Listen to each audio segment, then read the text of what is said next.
Komisi Pemberantasan Korupsi menahan 2 orang tersangka terkait kasus korupsi pekerjaan pembelian server dan storage oleh PT Prakarsa Nusa Bakti kepada PT Sigma Cipta Caraka anak perusahaan PT Telkom Group pada Jumat, 10 Januari 2025. 2 tersangka yang ditahan KPK, yakni Roberto Pangasian Lumban Gaol selaku Direktur PT Prakarsa Nusa Bakti dan Afrian Jafar selaku pegawai PT Prakarsa Nusa Bakti.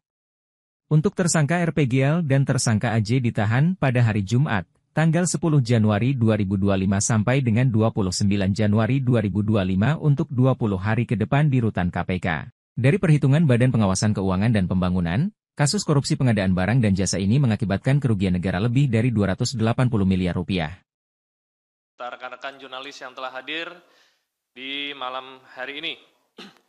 Pada malam ini, KPK akan menyampaikan rilis perkara dugaan tindak pidana korupsi pada pekerjaan pembelian server dan storage oleh PT PNB kepada PT SCC di tahun 2017.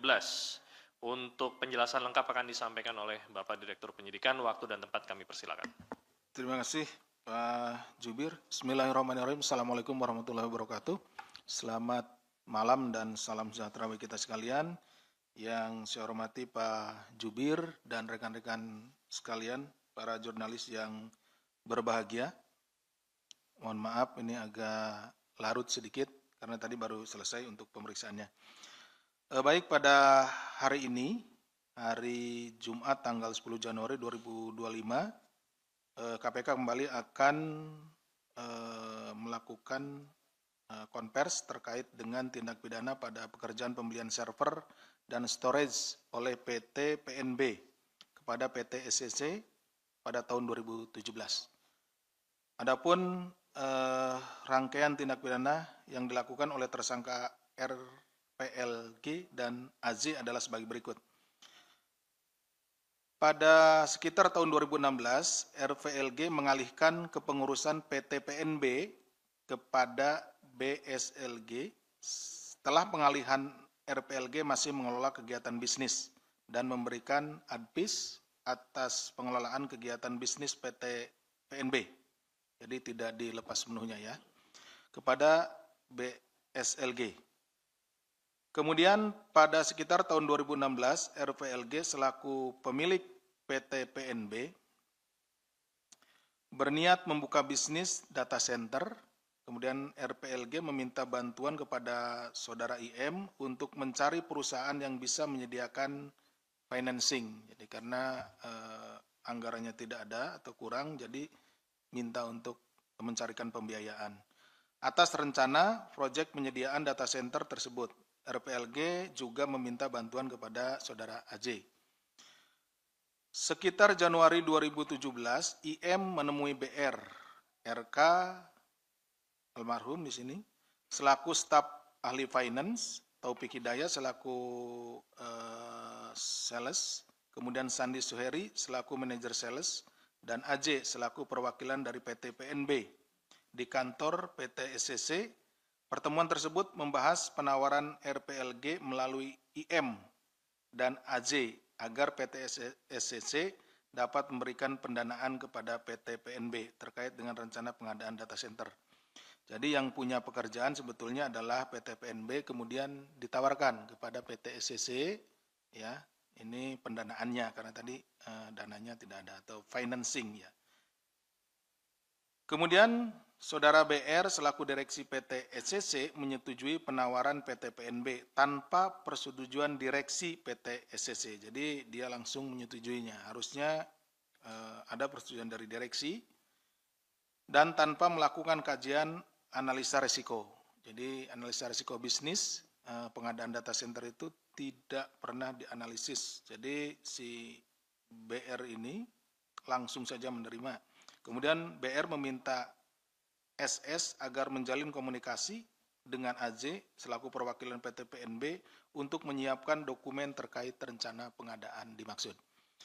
Kemudian sekitar Februari 2017, BR, RK, TH, dan IM mengadakan pertemuan di rumah makan sekitar kantor PT SCC, membahas terkait tata cara pembiayaan pengadaan data center milik PT PNB. Para pihak sepakat membuat skema financing.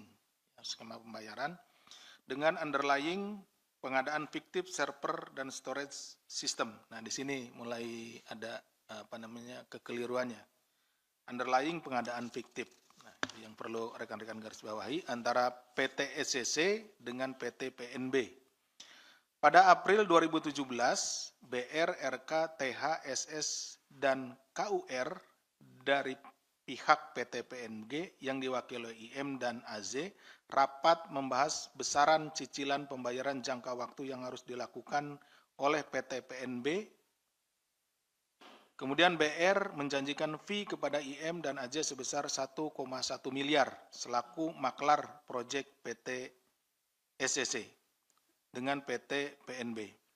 Bahwa sekitar April 2017, BR dan RK meminta bantuan kepada TSL selaku Direktur PT GRC agar menyiapkan perusahaannya sebagai perusahaan penampungan dana yang untuk selanjutnya dana tersebut diberikan kepada PT PNB dalam rangka tujuannya rekayasa finansial dengan kedok pengadaan server dan storage system.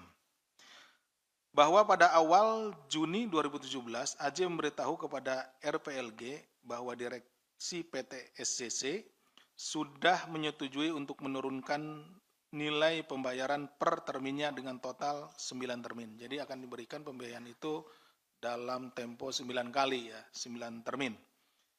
Kemudian sekitar Juni 2017, JA menyetujui dan menandatangani beberapa dokumen dengan tanggal yang telah disesuaikan. Jadi tanggalnya backdate ya, tanggal mundur setelah disesuaikan sehingga terlihat ini prosesnya benar gitu ya. Dokumen tersebut adalah perjanjian kerjasama antara PT SCC dan PT PNB tentang proyek pengadaan server dan sistem storage senilai Rp267.613.241 yang tertanggal 31 Januari 2017. Padahal ini dibuatnya Juni 2017. Kemudian surat penetapan PT GRC sebagai mitra pelaksana untuk pekerjaan server dan sistem storage yang tertanggal 3 Februari 2017.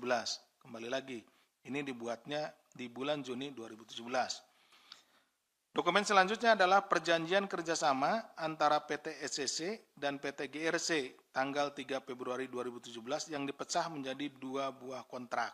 Nah, ini kontraknya pun tertanggal mundur. Kontrak pertama, perjanjian pengadaan perangkat sistem storage area network dengan nilai Rp109.219.727.700. Kemudian perjanjian kedua, pengadaan perangkat sistem server, notebook, dan workstation dengan nilai Rp127.588.714.533. Kemudian pada periode Juni sampai dengan Juli 2017, PT SCC melakukan transfer ke rekening Bank Panin nomor 20011919694 atas nama PT GRC dengan total Rp238.408.442.235 yang bersumber dari pinjaman PT SCC kepada Bank DBS dan Bank BNI. Bahwa periode Juni sampai Agustus 2017 atas perintah dari BR, Direktur Human Capital and Finance PT SCC, TSL meminta DGL untuk melakukan transfer melalui rekening PT GRC kepada PT PNB dengan total sebesar Rp234.621.108.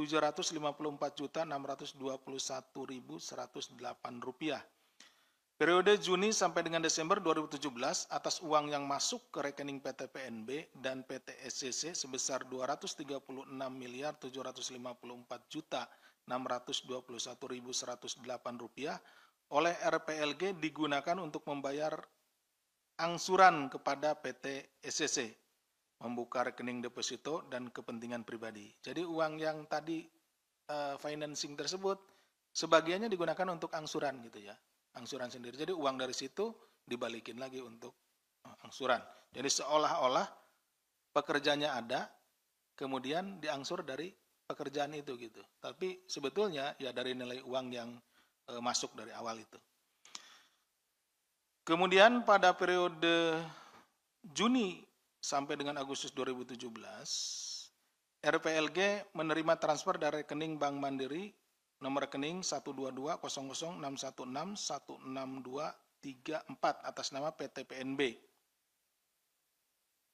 Rekening tersebut dikuasai oleh saudara RPLG dengan rincian sebagai berikut. Tanggal 19 Juni 2017 sebesar Rp21.751.850.850. Tanggal 7 Juli 2017 sebesar Rp9.380.700.000. Tanggal 21 Agustus 2017 sebesar Rp26.954.429,50. Uang transfer masuk selanjutnya oleh RPLG dipergunakan untuk keperluan pribadi dan penempatan deposito. Jadi seharusnya uang yang masuk tadi itu kan untuk financing kegiatan storage dan lain-lain, tetapi kemudian sistem server, notebook, workstation, tapi kemudian digunakan untuk keperluan pribadi dan penempatan deposito. Jadi dia depositokan gitu untuk kepentingan pribadinya. Untuk pekerjaan pembelian server storage oleh PT PNB kepada PT SCC pada tahun 2017, PT SCC melakukan pinjaman di 3 bank. Jadi SCC ini yang memfinancing ya, yang mendanai PT PNB ini juga dia pinjam juga gitu ya.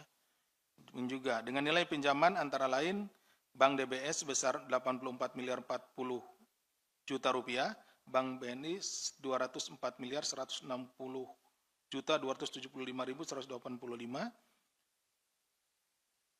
dari pokok pinjaman sebesar 172.220.000.000. Sumber dana pelunasan kepada Bank BNI dan pinjaman dari Bank HSBC sebesar 90.500.000.000 rupiah. Hasil dari perhitungan BPKP didapatkan kerugian negara pada pekerjaan pembelian server dan storage oleh PT PNB pada PT SCC pada tahun 2017 PT SCC yaitu sebesar lebih dari 280 miliar rupiah. Bahwa atas perbuatan para tersangka maka diduga telah melanggar pasal sebagaimana dimaksud pasal 2 ayat 1 atau pasal 3 Undang-Undang Nomor 31 Tahun 99 tentang pemberantasan tindak pidana korupsi sebagaimana telah diubah dengan Undang-Undang Nomor 20 Tahun 2001 tentang perubahan atas Undang-Undang Nomor 31 Tahun 99 tentang pemberantasan tindak pidana korupsi junto pasal 55 ayat 1 ke 1 Kitab Undang-Undang Hukum Pidana. Untuk tersangka IM telah dilakukan penahanan selama 20 hari terhitung mulai Rabu. Ini sebetulnya hari Rabu semuanya dipanggil. Tapi yang hadir adalah IM di hari Rabu.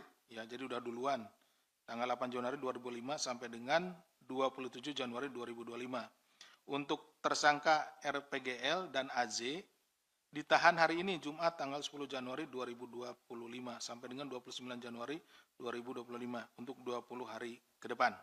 Nah, jadi yang ini nih setelah hari Rabu tidak hadir, kemudian dilakukan pemanggilan ulang, hadir pada hari ini. Sehingga ditahannya yang 2 ini pada hari ini. Dan ketiganya ditahan di rutan KPK. Demikian yang bisa kami sampaikan. Terima kasih atas perhatiannya. Wassalamualaikum warahmatullahi wabarakatuh.